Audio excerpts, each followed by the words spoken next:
The Marine veteran accused of shooting up a crowded dockside restaurant. He was once country star Kelly Pickler's date on the red carpet.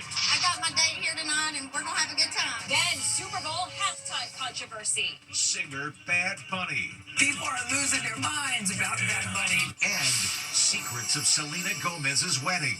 The dress. The happy newlyweds. And the high neck look that's all the rage thanks to Selena. Plus, Save Our Mom. I'm scared. The brave kids who sprung into action. We're doing the right thing, okay? High fives for the little heroes. How does it feel knowing that you and your brother helped to save your mom? Then, Heckler Hell. Imagine trying to concentrate on your swing and hearing a bunch of these little guys squeaking away behind you. The nasty abuse heaped on golf champ Rory McIlroy's wife. Somebody threw a beer at her. Plus, kick of a lifetime. One kick, 300,000. But will he make it? Now, Inside Edition with Eva Pilgrim. Hello and thanks for joining us. We're learning more today about the Marine veteran who cops say opened fire on a crowded dockside restaurant this weekend, killing 3.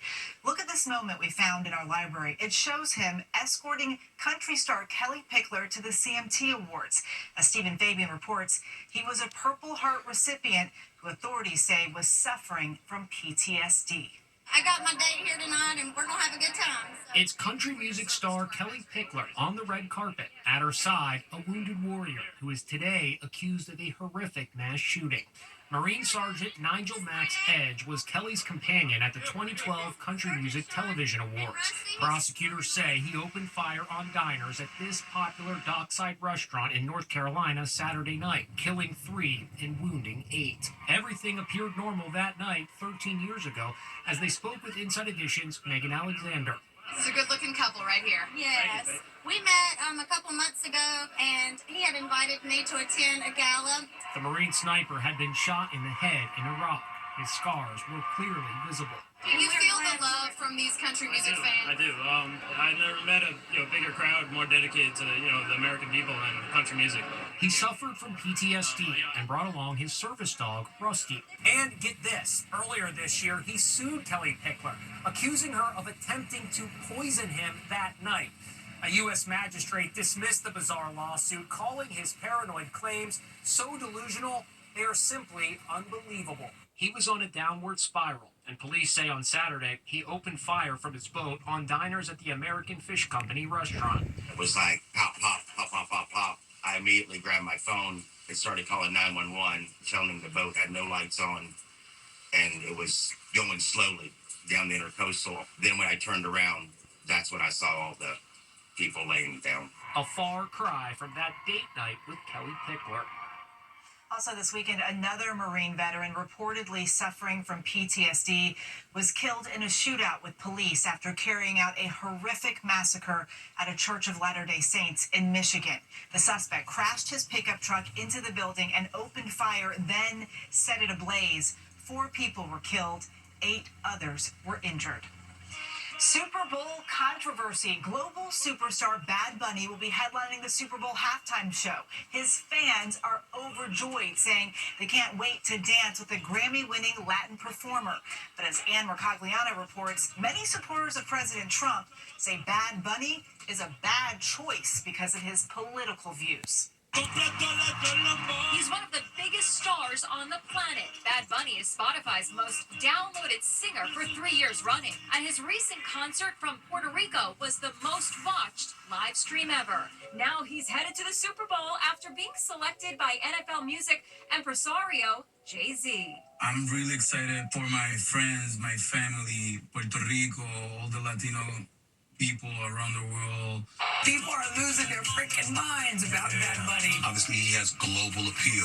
In the times that we're living in, for Jay-Z to come up with this as the act for Super Bowl halftime performance, I think it's absolutely brilliant. The Puerto Rican-born Bad Bunny says, "This is for my people, my culture, and our history." The pick is controversial because the star refused to perform in the U.S. on his latest tour over fears of ICE raids at his concerts. He also sings almost exclusively in Spanish. To put Bad Bunny, who actively has said, I'm not going to do concerts in the U.S. because of what ICE is doing to people who look like he changed his mind on that real fast, didn't he? NFL Commissioner Roger Goodell hinted this month that Taylor Swift was in negotiations to do the halftime show. We would always love to have Taylor play. She is a special talent, and obviously she would be welcome at any time. Is it in the works? I can't tell you anything about that. Is it a maybe? It's a maybe. According to reports, the NFL went with Bad Bunny after negotiations with Taylor Swift failed to lead to a deal. The reason Stones do it is for publicity, for exposure. Let's be honest. There's one person in the world that doesn't need the NFL. That's Taylor Swift. Taylor sure had a busy weekend after attending Selena Gomez's wedding in California. She jetted off to Kansas City for the Chiefs-Ravens game. Somehow, she stayed out of sight. Third catch for Travis. Speaking of Selena Gomez's wedding, she pulled off her top-secret nuptials to music producer Benny Blanco this weekend. The newlyweds were able to successfully keep the paparazzi at bay. Now they are sharing photos from their special day showing the dresses, the happy couple, and some very special guests, including Taylor Swift. Here's Allison Hall. A fairy tale wedding for Selena Gomez and Benny Blanco. He loves me, I love him. The bride wore a custom halter neck gown by Ralph Lauren and carried a small bouquet of lily of the valley. The newlyweds shared photos from their nuptials. I married a real-life Disney princess, Benny writes. He and Selena tied the knot in front of 200 family and friends at the lush oceanfront Seacrest Nursery in Santa Barbara. A fleet of SUVs ushered guests to the ceremony. They exchanged vows here. Check out this adorable kid lounging on the steps of the altar. Selena was walked down the aisle by her grandfather. A source told People that the ceremony moved guests to tears. Taylor Swift gave a speech during the reception. The rehearsal dinner was in the exclusive Hope Ranch Enclave. Selena's Only Murders in the Building co-stars Steve Martin and Martin Short gave speeches. Selena's wedding day style is getting high marks. She wore at least 2 different gowns. Her custom Ralph Lauren with an open back is certain to be a hit with brides. I went to Kleinfeld Bridal in New York City, where I found a similar look with an equally romantic design. It's very similar in feeling with the neckline, and the name of the dress is Selena. Yeah. So go figure, right? Yeah, How the name ironic of this is dress that? is Selena. It's perfect. Wow, I love this. A dress fit for a princess. A big congratulations to the very happy newlyweds. It was a frantic call. 2 young siblings trying to help their mom who was having a medical emergency. Today, many are calling the pair heroes. Jim Murray has the details. This mom is hugging her 2 little heroes after they saved her life. They jumped into action when 35-year-old mom Sarah James passed out at home. It began when the mom realized she was having an allergic reaction, possibly to medication from recent knee surgery. Her 2 kids had just come home from school. She told them to urgently call her best friend and their grandparents. 10-year-old Lucas is holding the door after calling for help. Surveillance tape shows a police officer and the kid's grandmother racing to the house. What happens next will touch your heart. Lucas, the brother, and his sister Lucy embrace and comfort each other on the front porch in Gillette, Wyoming. I'm here. We're doing the right thing. We did it in time. By now, Grandpa arrives. I'm here. After a few minutes, the police officer returns with good news. Then, high fives for the heroes. Lucas knew he had to do something. Springing into action was really going through my mind. I'm like, I gotta do this, and then I gotta do this. I gotta keep Lucy calm, and she has to keep me calm. Lucy, were you scared, sweetheart? Yes. What do you want people to know about your 2 kids? They're just amazing. I mean, they're so smart. They're incredible. They're just amazing kids. The grandparents are bursting with pride. I realized that the best thing I could do is try to calm the kids down. They're very brave and strong, and they're very articulate, and I was just very proud of them. Yeah, well done, Lucas and Lucy. What an incredible job. Unacceptable. That's what golf star Rory McIlroy is saying about how his wife was treated at the Ryder Cup. One obnoxious spectator even threw a beer at her. As Les Trent reports, on this day, the gentleman's sport was anything but. Star golfer Rory McIlroy looks utterly dejected as he faces unrelenting abuse while playing in the Ryder Cup over the weekend. Getting a little out of hand out here right now. It put a real damper on one of the biggest events in sports, held in Bethpage, Long Island. Just unbelievable abuse, and those fans shamed themselves. Oh, come on. Man. It got so bad, the state police were called in to help maintain order. There's got to be 20 officers near and around this tee. Then, something truly bizarre. Non-stop squeaking could be heard coming from the crowd, bringing the tournament to a halt. Apparently, several people in the crowd have smuggled in squeaky baby plastic ducks. This was the culprit. Little rubber ducks like this were given away with a cocktail, which was probably not a good idea. Imagine trying to concentrate on your swing and hearing a bunch of these little guys squeaking away behind you. Oh, McIlroy had enough and turned on the crowd. But what really set him off were attacks on his wife, Erica. Rory and Erica have been married for 8 years and have a daughter, Poppy. They hit a rocky patch last year when Rory filed for divorce, but reconciled. Hecklers targeted Erica. One jerk even threw a beer at her. Rory was livid. He wanted to go after the guy and had to be held back. Erica's fine. She is a very, very strong woman. She handled everything this week with class and poise and dignity. I love her, and we're going to have a good time celebrating tonight. That's right. McIlroy had the last laugh with Team Europe defeating Team USA. Their murders shocked the nation more than 3 decades ago. 4 girls brutally killed inside a yogurt shop. Now authorities think they finally solved the case, and the daughter of the suspected killer says she's not at all surprised. It's a major breakthrough in the so-called yogurt shop murders. Sorry that it took 34 years for us to get here, but we're here now. The victims were Jennifer Harbison and her sister Sarah, and their friends Amy Ayers and Eliza Thomas. The teenagers were found slain in an I Can't Believe It's Yogurt store in Austin, Texas in 1991. The girls were found gagged, their hands tied, each shot in the head. Then the store was set ablaze.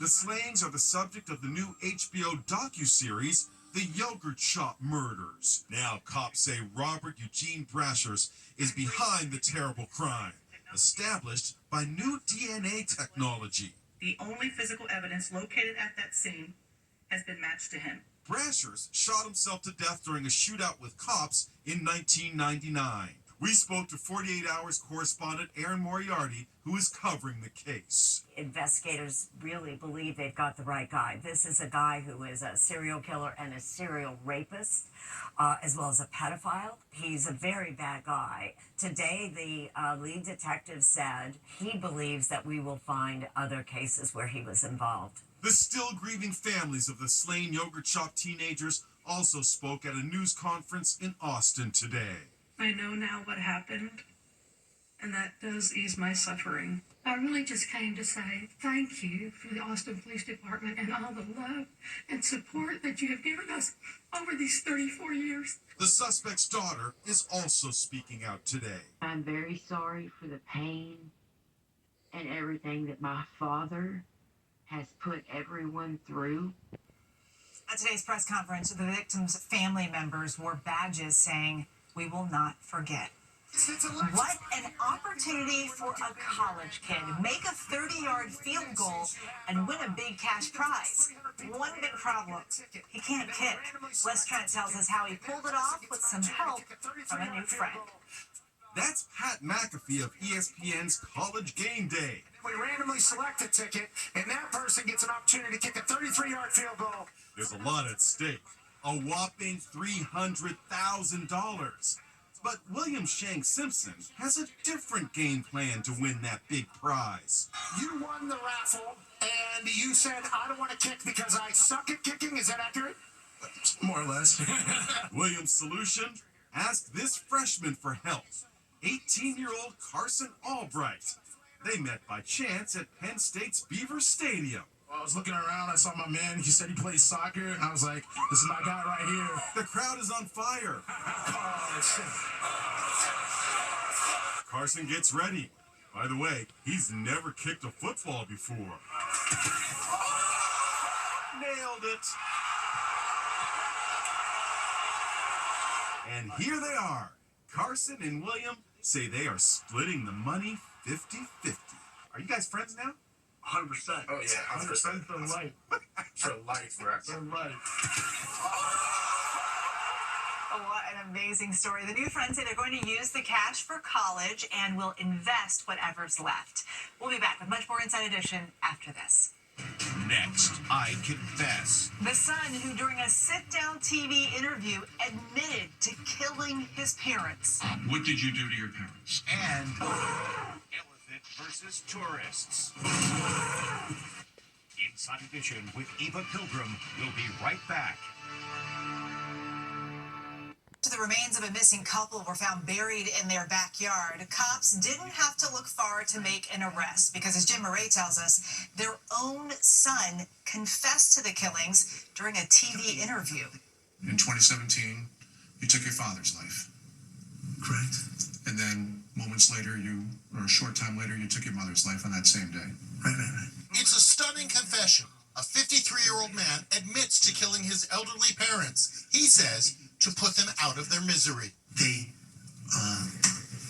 made it clear that they were going downhill. Lawrence Krause's parents disappeared 8 years ago, but they were still collecting Social Security benefits. With suspicions finally aroused, police obtained a search warrant and the remains were found. Just hours after the bodies of his parents were discovered in their backyard, Krause reached out to CBS 6 in Albany and described how he says he killed them in 2017.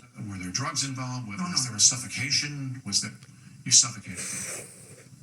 You suffocated your parents. Yeah. What did you use to suffocate them?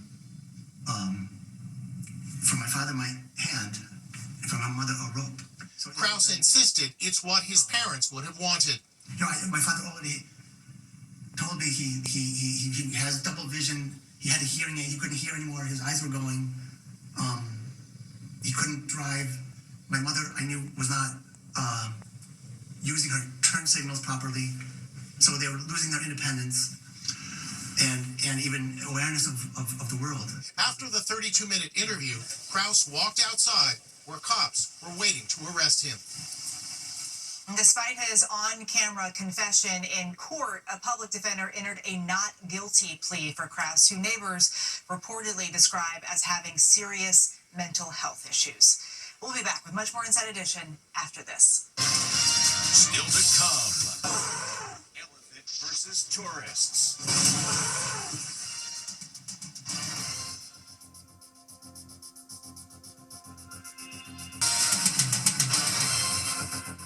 Now video of a terrifying moment on safari. That's a female elephant charging American tourists on canoes in Botswana. The guides frantically trying to paddle away. You can hear them. But the elephant knocks two of the canoes over into the water, which just happens to be filled with crocodiles. Thankfully, no one was injured. And so it comes from scared to happy in a split second. Finally today, the little girl who was terrified to get her ear pierced for no reason. Keep your head super straight right there, okay? Don't cry. Deep breath. We're going to count to 1, 2, all done. Oh, that felt good. It felt good. What a quick change. That's Inside Edition for today. Thanks for watching. We'll see you back here next time.